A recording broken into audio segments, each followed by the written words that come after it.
To the patriarchs, primates, archbishops, and bishops, and to all the faithful in grace and communion with the apostolic see, venerable brothers, beloved sons, health and apostolic benediction. At the end of the year in which, by a singular mercy of God, we have celebrated the 50th anniversary of our priesthood, we dwell with pleasure upon the past months, and are delighted to recall them to memory.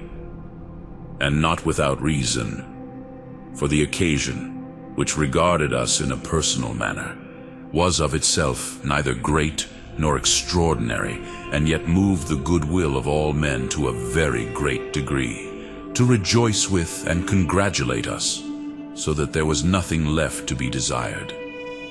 This general joy was most pleasing and gratifying to us, but what we valued therein most was the agreement of sentiment and the universal testimony to religion which it displayed. For the unanimous consent of well-wishers expressed this fact clearly, that in all places the minds and hearts of all were devoted to the Vicar of Christ, that men looked with confidence to the apostolic see in the midst of its misfortunes as to an ever-springing and pure fount of salvation, and that in every land where the Catholic religion flourishes, the Roman Church, mother and mistress of all churches, is duly reverenced as it should be, with one mind and heart. For these reasons, through the past months, we have often lifted up our eyes to God in thanksgiving for His most gracious gift of long life, and for the consolations in our labors which we have mentioned, and at the same time, when needful, we showed our gratitude to those to whom it was due. Now, however, the closing days of the year and of the Jubilee bid us renew the recollection of benefits received, and it gives us great pleasure that the whole Church joins with us in thanksgiving. At the same time, we wish by this letter to declare publicly that so many testimonies of devotion and love have gone very far toward lightening our burden, and the remembrance of them will live always in our mind. But a holier and higher duty yet remains. For in this devotion and eagerness to show honor to the Roman Pontiff, we acknowledge the power of God, who often is wont to draw, and alone can draw great good from matters even of the smallest moment. For God in His providence seems to have wished to arouse faith in the midst of wrong-thinking men, and to recall the Christian people to the desire of a higher life. We must therefore strive diligently that after beginning well, we may also end well, that the counsels of God may be both understood and put in practice. The obedience shown to the apostolic see will then be full and perfected, if it be joined with Christian virtue, and thus lead to the salvation of souls, the only end to be sought for, which will also abide forever.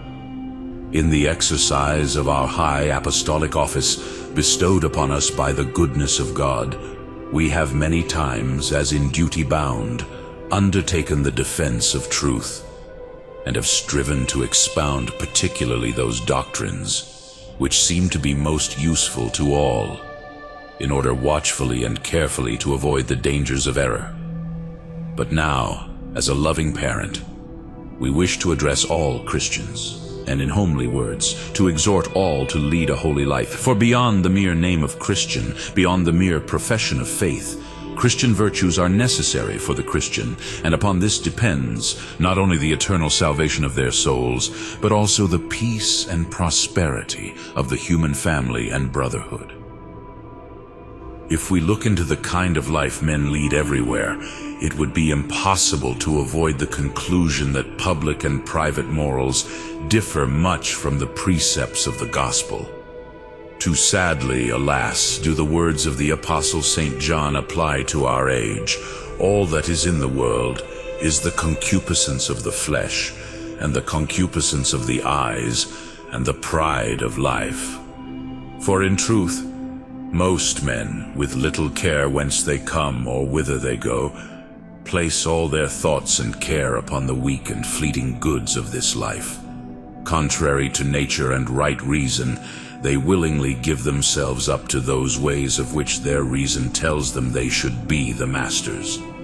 It is a short step from the desire of luxury to the striving after the means to obtain it. Hence arises an unbridled greed for money, which blinds those whom it has led captive, and in the fulfillment of its passion hurries them madly along, often without regard for justice or injustice, and not seldom accompanied by a disgraceful contempt for the poverty of their neighbor.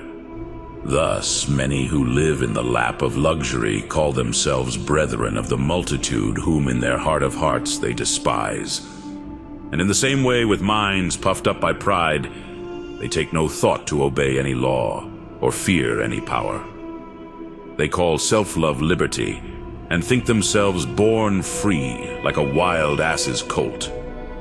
Snares and temptation to sin abound.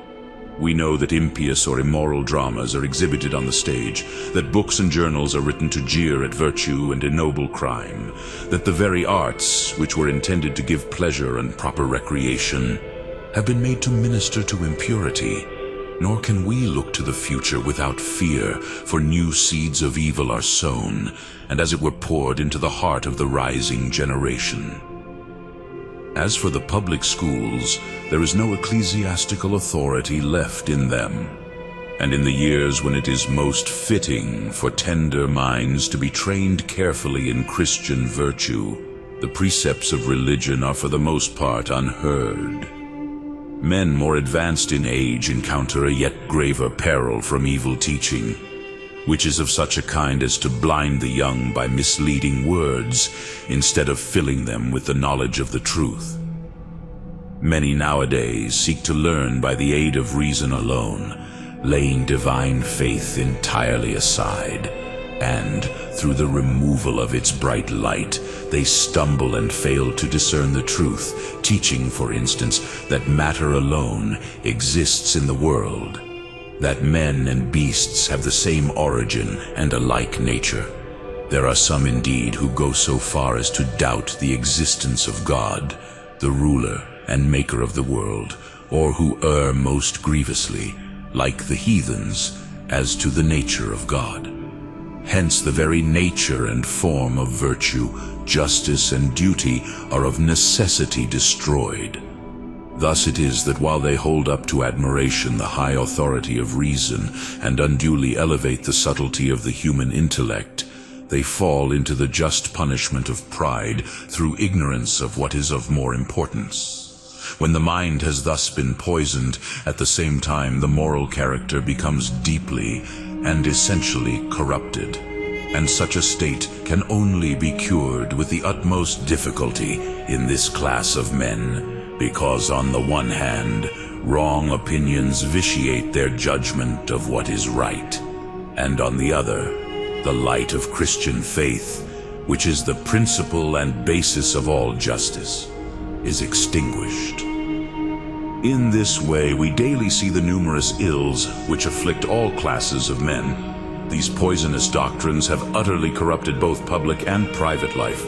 Rationalism, materialism, atheism have begotten socialism, communism, nihilism, evil principles, which it was not only fitting should have sprung from such parentage, but were its necessary offspring.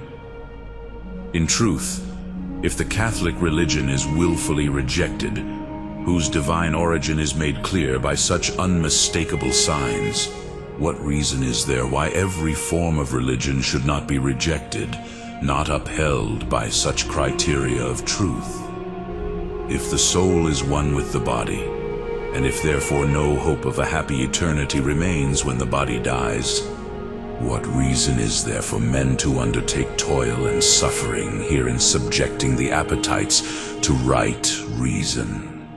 The highest good of man will then lie in enjoying life's pleasures and life's luxuries. And since there is no one who is drawn to virtue by the impulse of his own nature, every man will naturally lay hands on all he can, that he may live happily on the spoils of others. Nor is there any power mighty enough to bridle the passions, For it follows that the power of law is broken, and that all authority is loosened, if the belief in an ever-living God, who commands what is right and forbids what is wrong, is rejected. Hence the bonds of civil society will be utterly shattered when every man is driven by an unappeasable covetousness to a perpetual struggle. Some striving to keep their possessions, others to obtain what they desire. This is well nigh the bent of our age. There is nevertheless some consolation for us, even in looking on these evils, and we may lift up our heart in hope. For God created all things that they might be, and he made the nations of the earth for health. But as all this world cannot be upheld but by his providence and divinity, so also men can only be healed by his power, of whose goodness they were called from death to life. For Jesus Christ redeemed the human race once by the shedding of his blood, but the power of so great a work and gift is for all ages, neither is there salvation in any other. Hence they who strive by the enforcement of law to extinguish the growing flame of lawless desire strive indeed for justice, but let them know that they will labor with no result, or next to none, as long as they obstinately reject the power of the gospel and refuse the assistance of the church. Thus will the evil alone be cured by changing their ways and returning back in their public and private life to Jesus Christ and Christianity. Now the whole essence of a Christian life is to reject the corruption of the world and to oppose constantly any indulgence in it. This is taught in the words and deeds, the laws and institutions, the life and death of Jesus Christ, the author and finisher of faith. Hence, however strongly we are deterred by the evil disposition of nature and character, it is our duty to run to the fight proposed to us, fortified and armed with the same desire and the same arms as he who, having joy set before him, endured the cross. Wherefore let men understand this specially, that it is most contrary to Christian duty to follow, in worldly fashion, pleasures of every kind, to be afraid of the hardships attending a virtuous life, and to deny nothing to self that soothes and delights the senses. They that are Christ's have crucified their flesh with the vices and concupiscences, so that it follows that they who are not accustomed to suffering and who hold not ease and pleasure in contempt belong not to Christ. By the infinite goodness of God, man lived again to the hope of an immortal life from which he had been cut off. But he cannot attain to it if he strives not to walk in the very footsteps of Christ and conform his mind to Christ's by the meditation of Christ's example. Therefore, this is not a counsel, but a duty, and it is the duty, not of those only who desire a more perfect life, but clearly of every man, always bearing about in our body the mortification of Jesus. How otherwise could the natural law, commanding man to live virtuously, be kept?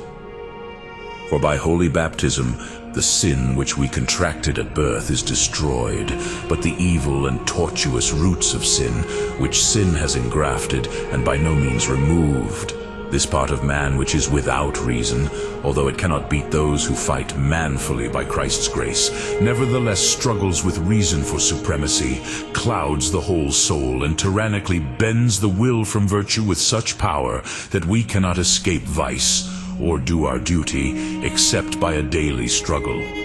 This holy synod teaches that in the baptized there remains concupiscence or an inclination to evil, which being left to be fought against, cannot hurt those who do not consent to it, and manfully fight against it by the grace of Jesus Christ.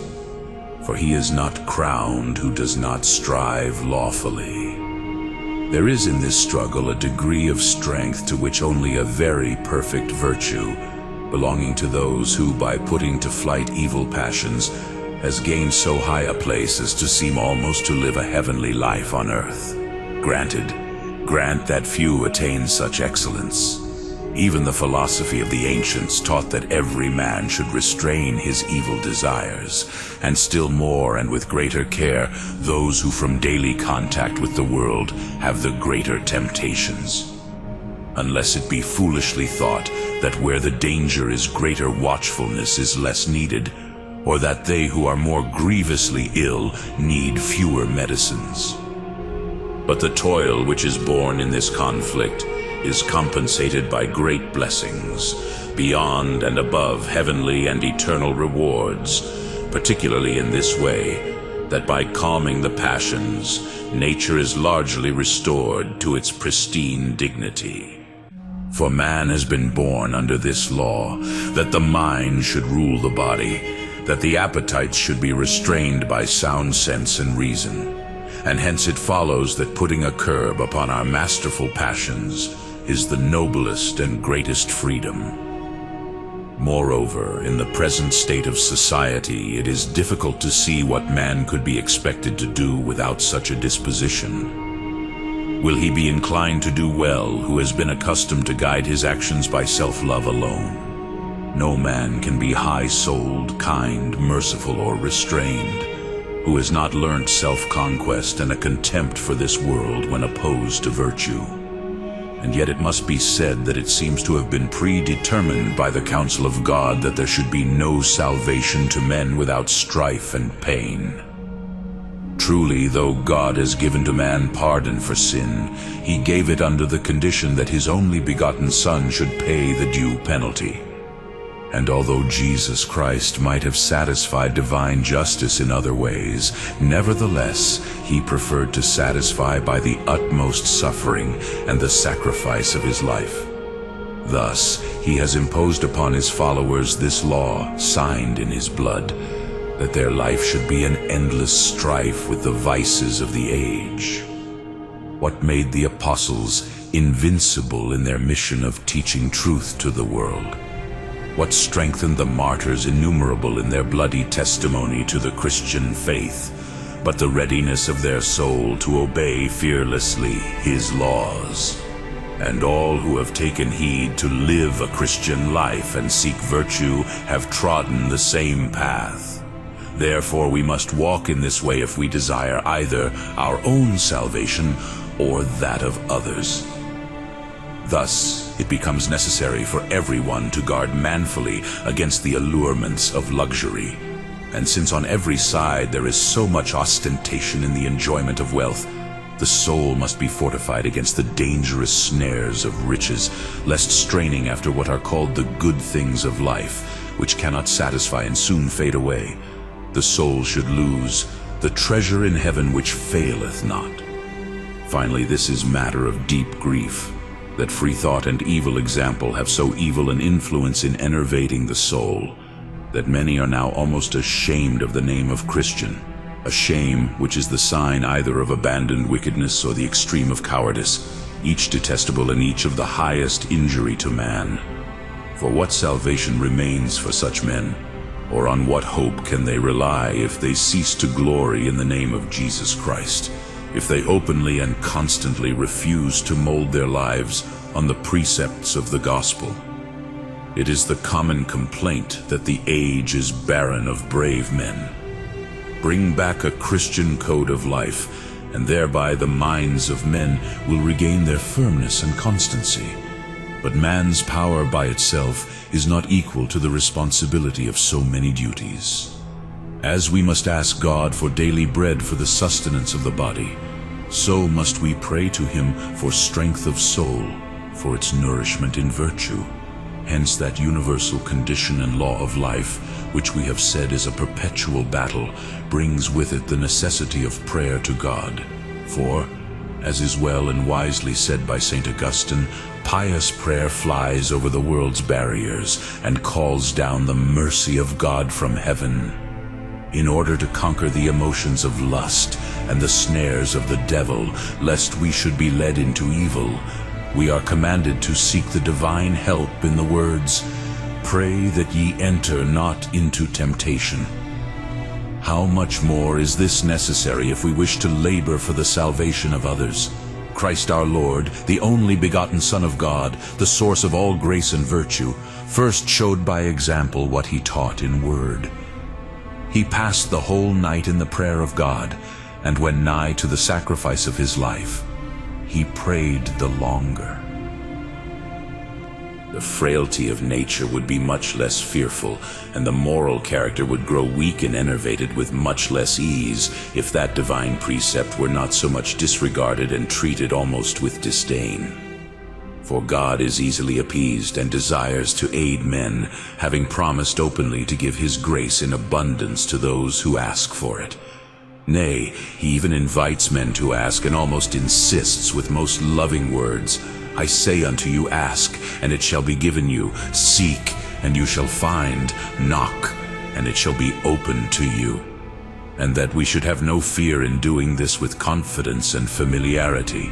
He softens his words, comparing himself to a most loving father who desires nothing so much as the love of his children. If you then, being evil, know how to give good gifts to your children, how much more will your Father who is in heaven give good things to them that ask him? And this will not seem excessive to one who considers it, if the efficaciousness of prayer seemed so great to St. John Chrysostom that he thought it might be compared with the power of God. For as God created all things by his word, so man by prayer obtains what he wills. For nothing has so great a power as prayer, because in it there are certain qualities with which it pleases God to be moved. For in prayer we separate ourselves from things of earth, and filled with the thought of God alone, we become aware of our human weakness. For the same reason we rest in the embrace of our Father. We seek a refuge in the power of our Creator. We approach the author of all good, as though we wish him to gaze upon our weak souls, our failing strength, our poverty, and full of hope, we implore his aid and guardianship, who alone can give help to the weak and consolation to the infirm and miserable. With such a condition of mind, thinking but little of ourselves, as is fitting, God is greatly inclined to mercy, for God resisteth the proud, but to the humble he giveth grace. Let then the habit of prayer be sacred to all. Let soul and voice join together in prayer, and let our whole daily life agree together, so that, by keeping the laws of God, the course of our days may seem a continual ascent to him. The virtue of which we speak, like the others, is produced and nourished by divine faith. For God is the author of all true blessings that are to be desired for themselves, as we owe to him our knowledge of his infinite goodness, and our knowledge of the merits of our Redeemer. But again, nothing is more fitted for the nourishment of divine faith than the pious habit of prayer, and the need of it at this time is seen by its weakness in most, and its absence in many men. For that virtue is especially the source whereby not only private lives may be amended, but also from which a final judgment may be looked for in those matters which in the daily conflict of men do not permit states to live in peace and security. If the multitude is frenzied with a thirst for excessive liberty, if the inhuman lust of the rich never is satisfied, and if to these be added those evils of the same kind to which we have referred fully above, it will be found that nothing can heal them more completely or fully than Christian faith. Here it is fitting we should exhort you whom God has made his helpers by giving the divine power to dispense his sacraments, to turn to meditation and prayer. If the reformation of private and public morals is needed, it scarcely requires to be said that in both respects the clergy ought to set the highest example.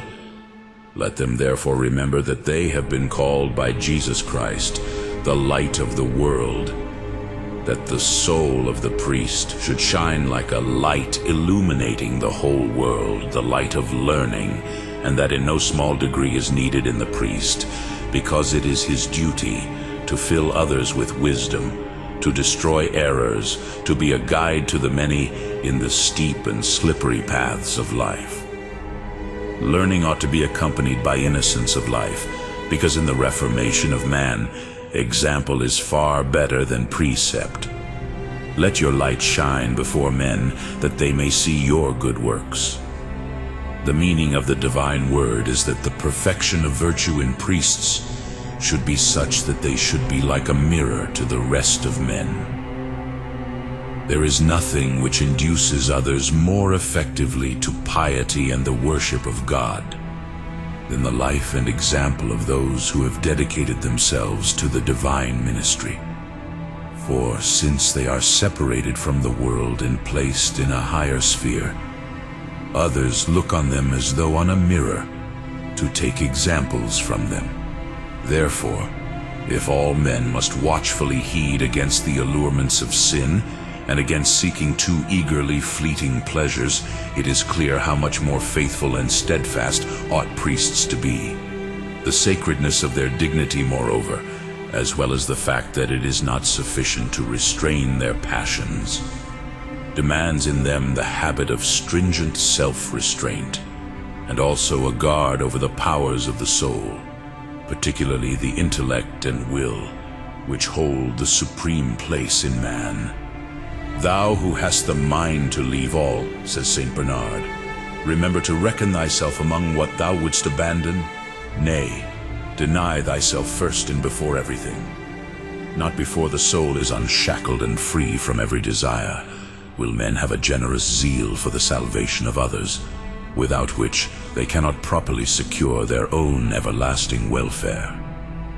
There will be one thing only sought, says Saint Bernard, by his subjects, one glory, one pleasure, to make ready for the Lord a perfect people.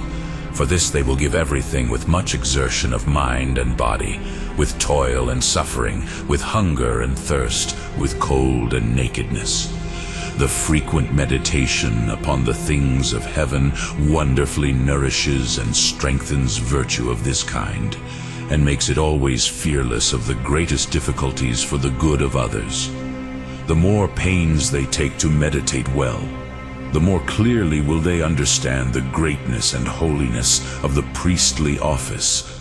They will understand how sad it is that so many men, redeemed by Jesus Christ, are running headlong to eternal ruin. And by meditation upon God, they will be themselves encouraged and will more effectually excite others to the love of God. Such then is the surest method for the salvation of all, and in this men must take heed not to be terrified by difficulties, and not to despair of cure by reason of the long continuance of the evil. The impartial and unchangeable justice of God metes out reward for good deeds and punishment for sin. But since the life of peoples and nations, as such, does not outlast their world, they necessarily receive the rewards due to their deeds on this earth. Indeed, it is no new thing that prosperity should come to a wrongdoing state, and this by the just counsel of God, who from time to time rewards good actions with prosperity.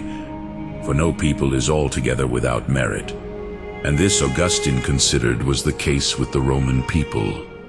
The law nevertheless is clear that for public prosperity it is to the interest of all that virtue and justice especially, which is the mother of all virtues, should be practiced. Justice exalteth a nation, but sin maketh nations miserable. It is not our purpose here to consider how far evil deeds may prosper, not whether empires, when flourishing and managing matters to their own liking, do nevertheless carry about with them, as it were shut up in their bowels, the seed of ruin and wretchedness. We wish this one thing to be understood, of which history has innumerable examples, that injustice is always punished, and with greater severity the longer it has been continued. And we are greatly consoled by the words of the Apostle Paul, "For all things are yours, and you are Christ's, and Christ is God's." By the hidden dispensation of divine providence, the course of earthly things is so guided that all things that happen to man turn out to the glory of God, for the salvation of those who are true disciples of Jesus Christ. Of these, the mother and guide, the leader and guardian is the Church, which being united to Christ, her spouse in intimate and unchangeable charity, is also joined to him by a common cause of battle and of victory. Hence we are not and cannot be anxious on account of the Church, but we greatly fear for the salvation of very many, who proudly despise the Church, and by every kind of error rush to ruin. We are concerned for those states which we cannot but see are turned from God, and sleeping in the midst of danger in dull security and insensibility. Nothing is equal to the Church, says St. John Chrysostom. How many have opposed the Church and have themselves perished? The Church reaches to the heavens, such is the Church's greatness. She conquers when attacked. When beset by snares, she triumphs. She struggles and is not overthrown. She fights and is not conquered. Not only is she not conquered, but she preserves that corrective power over nature and that effective strength of life that springs from God Himself and is unchanged by time. And if by this power she has freed the world grown old in vice and lost in superstition, why should she not again recover it when gone astray? Let strife and suspicion at length cease. Let all obstacles be removed. Give the possession of all her rights to the Church, whose duty it is to guard and spread abroad the benefits gained by Jesus Christ. Then we shall know by experience where the light of the gospel is, and what the power of Christ can do. This year, which is now coming to an end, has given, as we have said, many signs of a reviving faith. Would that like the spark it might grow to an ever-increasing flame, which by burning up the roots of sin may open a way for the restoration of morals and for salutary counsels. We indeed who steer the mystical bark of the Church in such a storm, fix our mind and heart upon the divine pilot, who holds the helm and sits unseen. Thou seest, Lord, how the winds have borne down on every side, how the sea rages, and the waves are lashed to fury. Command, we beseech thee, who alone canst, the winds and the sea. Give back to man that tranquility and order, that true peace which the world cannot give. By thy grace, let man be restored to proper order with faith in God, as in duty bound, with justice and love towards our neighbor, with temperances to ourselves, and with passions controlled by reason. Let thy kingdom come. Let the duty of submitting to thee and serving thee be learnt by those who, far from thee, seek truth and salvation to no purpose. In thy laws there is justice and fatherly kindness. Thou grantest of thy own good will the power to keep them. The life of a man on earth is a warfare, but thou lookest down upon the struggle and helpest man to conquer. Thou raisest him that falls and crownest him that triumphs. With a mind upheld by these thoughts, to cherish a joyful and firm hope as a pledge of the favors of heaven and of our goodwill, we most lovingly in the Lord grant to you, venerable brethren, and to the clergy and people of the whole Catholic world, the apostolic blessing, given at Rome at St. Peter's on the birthday of our Lord Jesus Christ, in the year 1888, the 11th of our pontificate.